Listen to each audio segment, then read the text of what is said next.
Hello everyone, स्वागत है Siddharth study point पे। फ्रेंड, जैसा कि आपको पता है कि हम चैप्टर वाइज सॉइल मैकेनिक्स को डील कर रहे हैं। मैं आज चैप्टर नंबर 10 को डील करने वाला हूं, जो कि सॉइल फाउंडेशन होने वाला है। ठीक है, सॉइल फाउंडेशन के बारे में डील करूंगा। इसके बाद एक और लेक्चर आएगा जो सॉइल मैकेनिक्स का फाइनल लेक्चर होगा। उसके बाद जब मैं कोई सब्जेक्ट नया स्टार्ट करूँगा तो ओपेट के एग्ज़ाम के बात करूँगा। ठीक है, ये भी लेक्चर लेने का मूड नहीं था, लेकिन अभी बहुत रात में इसको रिकॉर्ड कर रहा हूँ। लेकिन क्योंकि मैं सोच रहा हूँ कि सब्जेक्ट कंप्लीट कर दिया जाए, बीच में छोड़ना सही नहीं है। अपेट के बाद फ्रेश स्टार्ट करेंगे। अपेट के लिए मैं कुछ प्लान कर रहा हूँ, जो 3-4 दिनों में वही क्लास चलने वाली है। ठीक है, फिर अगला जो चैप्टर आने वाला है 11, 12, 13 डीप फाउंडेशन, सॉइल एक्सप्लोरेशन और एक्सपेंसिव ऑफ सॉइल के बारे में बात करेंगे। चैप्टर नंबर 10 के बारे में भी अपना बात करना चाह रहे हैं। यूपी ट्रिपल एससी में जो हमारा सॉइल मैकेनिक्स से 5 नंबर कवर कर रहा है, और एसएससी जेई में बात करें तो यही 8 से 10 नंबर का एक वेटेज रखता है। ठीक है, अच्छा सब्जेक्ट है। पूरी चैप्टर करा जा रही है। भैया सैलो फाउंडेशन की बात करता हूँ, जैसे डेप्थ ऑफ और विड्थ। अगर इसकी वैल्यू मेरे पास क्या है, ग्रेटर देन 1 है, तो इसको मैं क्या बोलूँगा, डीप फाउंडेशन बोलूँगा। ठीक है ना।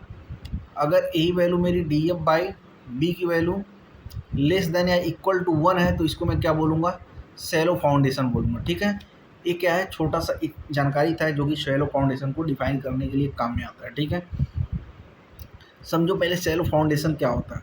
जैसे फाउंडेशन की बात करता हूँ, मान लो ये मेरे पास रेफरेंस लाइन है, और रेफरेंस लाइन के नीचे कोई भी कंस्ट्रक्शन कर रहा हूँ मैं, अगर मैं उसको फाउंडेशन प्रोवाइड कर रहा हूँ, जिसमें मैं कॉलम को क्या कर रहा हूँ, स्ट्रेट वर्टिकल डायरेक्शन में खड़ा करना चाह रहा हूँ, तो सब पार्ट जो होता है इसको मैं फाउंडेशन बोलता हूँ। और मान लो ये रेफरेंस लाइन से ऊपर कोई चीज़ मैं कंस्ट्रक्ट कर रहा हूँ, तो उसको मैं सुपर स्ट्रक्चर में बोलता हूँ। ठीक है, यानी कि जो फाउंडेशन होता है वो क्या होता है, सब स्ट्रक्चर में आता है। ठीक है ना। चलो, क्वेश्चन नंबर पहले से स्टार्ट करने वाले हैं, बढ़िया तरीके से देखेंगे। एक मिनट। क्वेश्चन देखो। The static cone penetration test and a standard penetration test are performed on a soil at a certain depth. The value of the static cone penetration test is 8 megapascal and the n value is the 20. The soil made with the that depth, जो भैया depth है वो कैसा होने वाला चाहिए, उसका nature पूछ रहा है। तो इसको हम लोग कैलकुलेट करेंगे, फिर यहाँ पे नेचर हम देखेंगे। ठीक है, जैसे मान लो सैंडी सिल्ट के लिए बात करेगा तो क्यूसी की जो वैल्यू होती है वो कितनी होती है, 300 से 400 न्यूटन होती है। और जो क्यूसी है वो किलो न्यूटन पर मीटर स्क्वायर में है। तो क्यूसी यहाँ पे 8 मेगा पास्कल दिया था, तो उसको हमने क्या कर लिया, 8000 किलो न्यूटन पर मीटर स्क्वायर कर लिया। अगर यही 8 इंटू 10⁻6 करते तो न्यूटन पर मीटर स्क्वायर करते, लेकिन यहाँ पे किलो लगाया तो 10⁻3 को घटा के क्या कर दिया, सिर्फ 8000 कर दिया। ठीक है, अब हमको यहाँ पे गिवन वैल्यू था, इस चीज़ को हम यहाँ से एन की वैल्यू कैलकुलेट करेंगे। जो कि एन की वैल्यू हमको वहाँ पे गिवन कितनी है, 20 दी हुई है, और हम सारा वैल्यू को क्या करेंगे, पुट करेंगे और यहाँ पे आंसर ला लेंगे। ठीक है, तो जो कि मेरा ए हो जाएगा आंसर, और जो ये हमको बताएगा क्या क्या बताएगा, सैंडी सिल्ट के बारे में बताएगा। ठीक है ना, इस चीज़ को ध्यान रखेंगे। A plate load test is to determine, जो प्लेट लोड टेस्ट होता है भैया, इस चीज़ के लिए डिटरमाइन करते हैं। तो इसको हम क्या करते हैं भैया, दोनों के लिए करते हैं। ठीक है, ए और बी दोनों, जो बियरिंग कैपेसिटी ऑफ फाउंडेशन है और सेटलमेंट ऑफ फाउंडेशन है, दोनों के लिए मैं इसको डिटरमाइन करता हूँ। एक और क्वेश्चन यहाँ पे देखो, standard penetration resistance is very steep clay lie between, जो वेरी स्टीप की बात कर रहा है और स्टैंडर्ड पेनिट्रेशन की वैल्यू बात कर रहा है, तो ये कितनी होनी चाहिए, 15 से लेके 30 तक होनी चाहिए। ठीक है ना, यहाँ पे आप देख सकते हैं 2 चार्ट दिया होगा। यहाँ पे correlation between N and Q के बारे में बात कर रहा है। एन की वैल्यू अगर 0 से 2 है तो वेरी सॉफ्ट होगा, और यही क्या है, लेस देन 25 है। अगर 0 से 4 है तो सॉफ्ट होगा, और यहाँ पे क्या हो जाएगा, 25 से 50 हो जाएगा। यहाँ पे 4 से 8 हो जाएगा तो मीडियम हो जाएगा। यहाँ पे 50 से 100 हो जाएगा। यहाँ 8 से 15 स्टीप हो जाएगा, 100 से 200 हो जाएगा। 15 से 30 जो है वेरी स्टीप हो जाएगा, 200 से 400 हो जाएगा। और ग्रेटर देन 30 हो जाएगा तो हार्ड हो जाएगा, और यहाँ पे ग्रेटर देन 400 हो जाएगा तो हार्ड हो जाएगा। ठीक है ना। अगर यहीं पे थीटा के टर्म में बात करूँ तो 0 से 4 रहेगा एन की वैल्यू, और थीटा जो रहेगी 25 से 32 रहेगी तो वेरी लूज हो जाएगी। और 10 से 4 में रहेगा तो लूज रहेगा, और यहाँ पे क्या हो जाएगा 27 से 35 हो जाएगा। अब मीडियम की बात करता हूँ तो 10 से 30 के बीच में रहेगा, और यहाँ पे एंगल जो होगा 30 से 40 हो जाएगा। और यहाँ पे डेंस की बात करता हूँ तो 30 से 50 एन की वैल्यू, और जो एंगल होने वाला है वो 35 से 45 होने वाला है। और जो वेरी डेंस की बात करता हूँ तो एन की वैल्यू ग्रेटर देन 50 और जो एंगल है ग्रेटर देन 45 हो जाएगा, ठीक है ना। एक और क्वेश्चन देखो यहाँ पे क्या कर रहा है, for the determining the ultimate bearing capacity of soil the recommended size of square bearing plate use the plate load इतना the same the minimum thickness. तो जो मिनिमम थिकनेस होगा भैया वो कितना होगा, यहाँ पे आप देख सकते हैं कितना दिया, जो minimum thickness short not be 25 mm, ठीक है ना। तो यहाँ पे जो हमको ऑप्शन मिल जाएगा, कौन सा ऑप्शन मिल जाएगा, ऑप्शन नंबर बी मिल जाएगा, ठीक है ना। एक और क्वेश्चन देखो, इस सैलो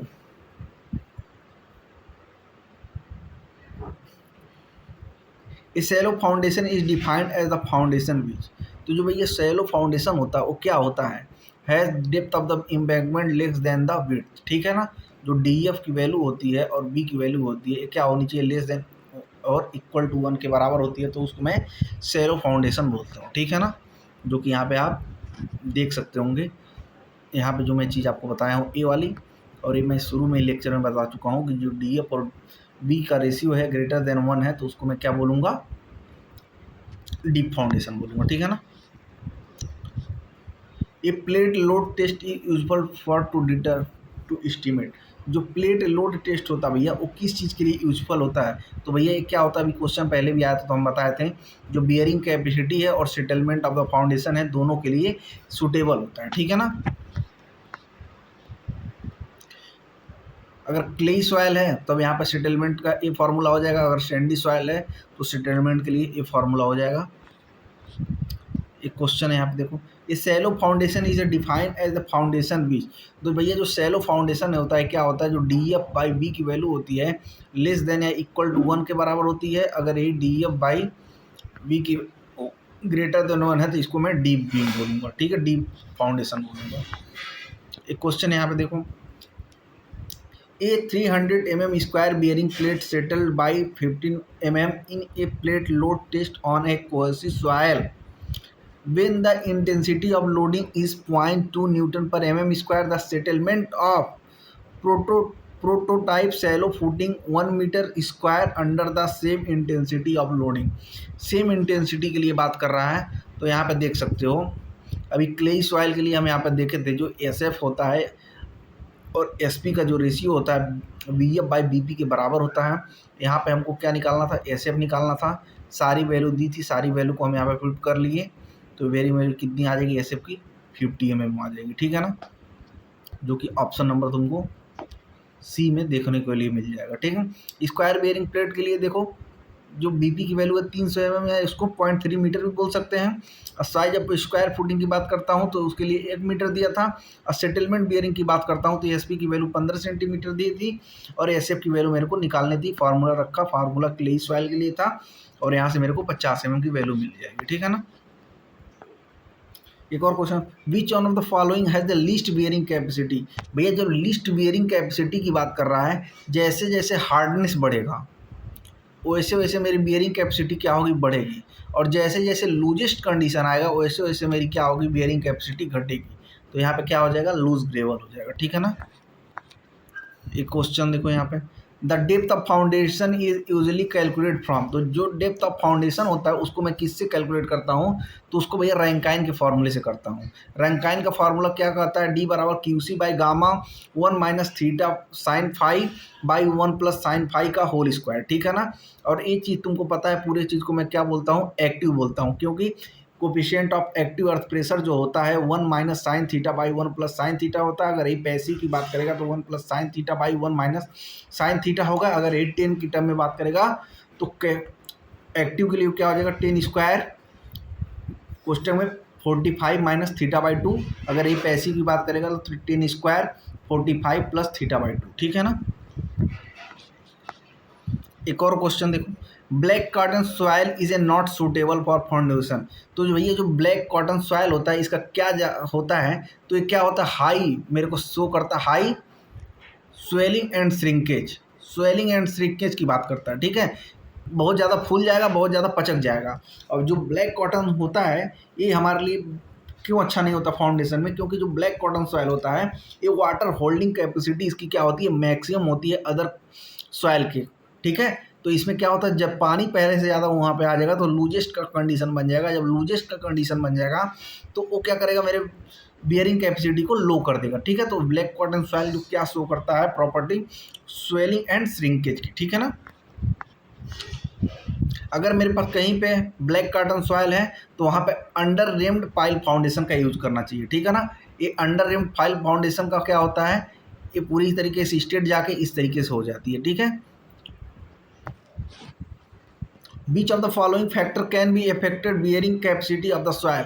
तो भैया जो फैक्टर इफेक्टिंग होता है कौन कौन सा बियरिंग कैपेसिटी को इफेक्ट करता है, तो grain size of the soil ये भी करेगा, शेप ऑफ फुटिंग ये भी करेगा, साइज ऑफ फुटिंग ये भी करेगा, all of the option correct हो जाएगा, ठीक है ना।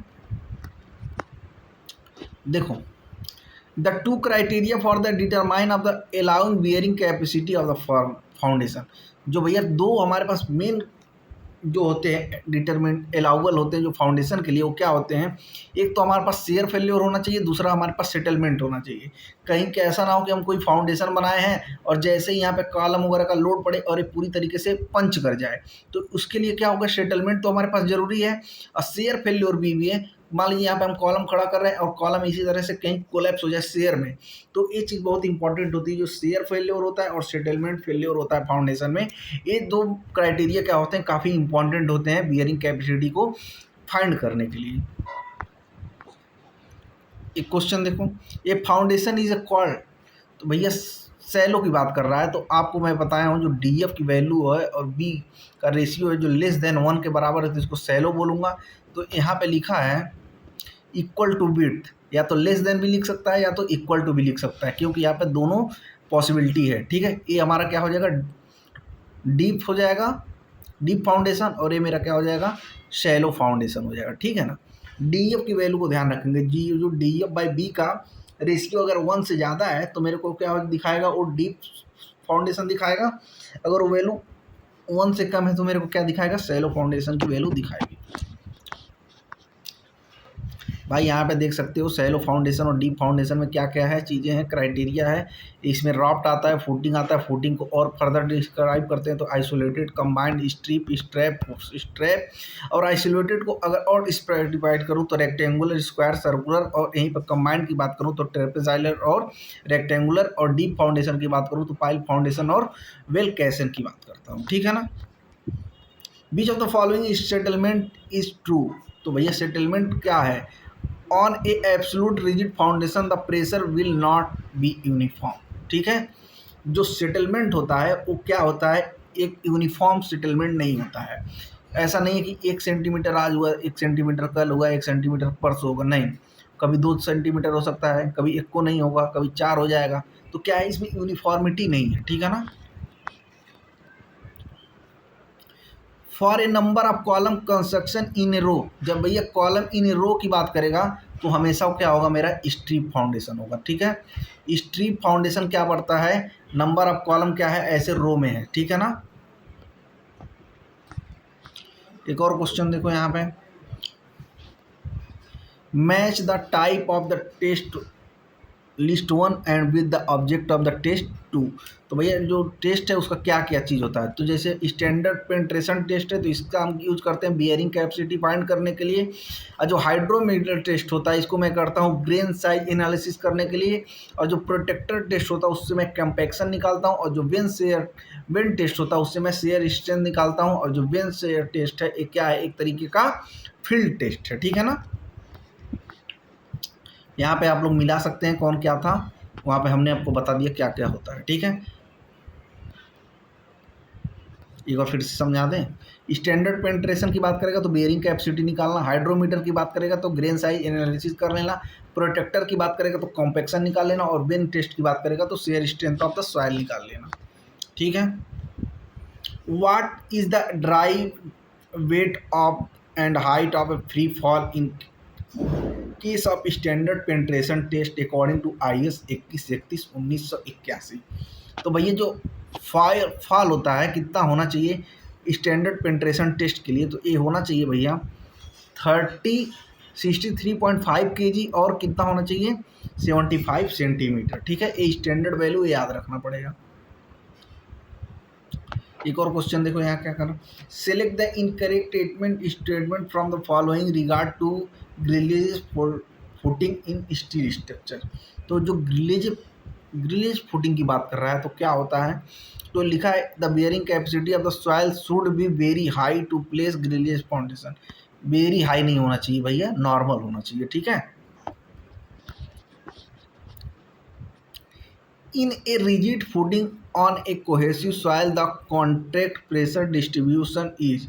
तो भैया क्या होता है, non uniform with maximum at the end and minimum at the centre. ठीक है ना, जो नॉन यूनिफॉर्मिटी होती है वो कहाँ पे होती है, मैक्सिमम एंड पे होती है और मिनिमम कहाँ होती है, सेंटर पे होती है। ठीक है, रिजिड फुटिंग की बात करता हूँ तो जैसे यहाँ पे देख सकते हो फ्लेक्सिबल फुटिंग है, flexible footing on cohesive soil है, ये rigid footing and cohesion less soil है, और ये जो है रिजिड फुटिंग के है इस पे है कोहेसिव सॉइल पे, और जो कोहेशन लेस होता है उसको मैं सैंड बोलता हूँ, और जो कोहेसिव होता है उसको मैं क्ले बोलता हूँ। ठीक है,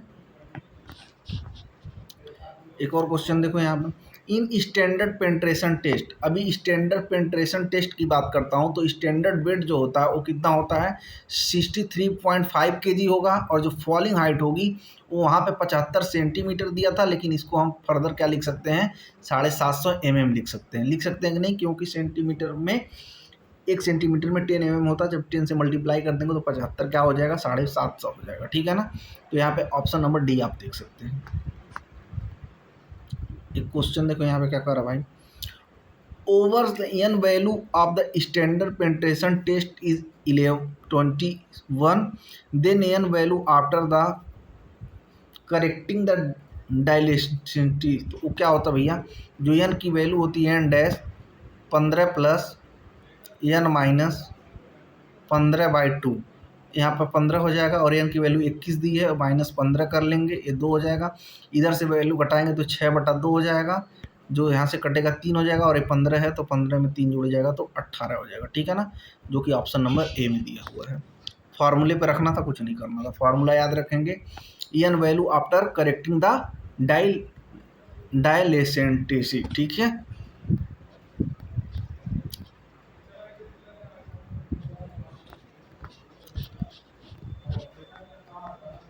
भैया स्टील डिजाइन की 1 शॉट आने वाली है, जिसको देखना होगा देख लेगा। जैसे 1350 सब्सक्राइबर कंप्लीट हो जाएंगे हमारे चैनल पर, उसको हम ले लेंगे। तबीयत मेरा ख़राब है, इस वजह से हम लेक्चर में थोड़ा सा आप देख रहे होंगे इनर्जेटिक नहीं दिख पा रहे होंगे आपको।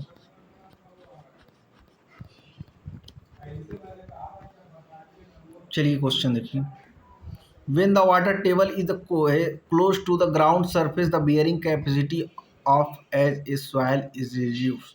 तो भैया क्या होता है, आधा क्या करता है रिड्यूस हो जाता है, मतलब 0.5 क्या हो जाता है रिड्यूस हो जाता है। ठीक है ना, जैसे यहाँ पे कि आप देख सकते हैं फार्मूले में 0.5। ठीक है, dash is the maximum net intensity of loading that can be allowed on the soil without the settlement exceeding the permissible value. तो जो परमिशिबल वैल्यू होती है भैया उसको मैं क्या बोलता हूँ, सेफ बियरिंग प्रेशर बोलता हूँ। ठीक है ना, allowable bearing capacity in defined as, तो क्या होता है net loading intensity at which neither shear failure nor settlement failure occur in soil. ठीक है ना, in general shear failure continuous failure is develop between. तो भैया क्या होता है एज ऑफ द फुटिंग, तो ग्राउंड सरफेस, जो ग्राउंड सरफेस है और यहाँ पे जो एज है इसमें क्या होता है एक जनरल शेयर फेल्योर हो जाता है। एक और क्वेश्चन देखो यहाँ पे, the ratio NC/NQ for a purely cohesive soil is dash NC and NC are Terzaghi bearing capacity factor. तो ये क्या होता है भैया 5.7 होता है। ठीक है, जो दोनों का रेशियो होता है NC/NQ। ठीक है ना, स्टैंडर्ड वैल्यू है, याद रखेंगे। एक और क्वेश्चन देखो, the foundation of the structure is design for, जो फाउंडेशन होता है किसके लिए करते हैं, शेयर फेल्योर ऑफ सॉइल के लिए डिजाइन करते हैं, ठीक है। पंचिंग शेयर में भी occur loose sand with the density less than, भैया पंचिंग शेयर हमको कब दिखेगा, मतलब पूरी फाउंडेशन हमारी इस तरह धंस जा रही है तो क्या होगा, 35% लूजिंग कंडीशन होगा, तब मेरे को पंचिंग शेयर फेल्योर देखने को मिलेगा, ठीक है। For a very deep footing in loose soil the type of soil failure will be, तो भैया क्या होता है, एक पंचिंग शेयर फेल्योर हो जाएगा, क्योंकि क्या है, वेरी डीप है और लूज सैंड है। और लूज सैंड में किसी भी तरह का फेल्योर होता तो मैक्सिमम चांस होता है कि जो फाउंडेशन है पूरी तरीके से पंच कर सकता है ताकि नीचे वो बैठ जाता है। एक और क्वेश्चन देखो यहाँ पे, which of the following type of soil is known for the high load bearing capacity and stability making in ideal for use the construction of the foundation, तो इसको मैं क्या बोलता हूँ भैया, सैंडी सॉइल बोलता हूँ, ठीक है ना। एक और क्वेश्चन देखो, which of the following type of foundation is suitable for the cohesive soil with high load bearing capacity and load can be distributed over a wide area compare to other foundation type, तो उसको मैं क्या बोलता हूँ भैया, rock foundation बोलता हूँ, ठीक है।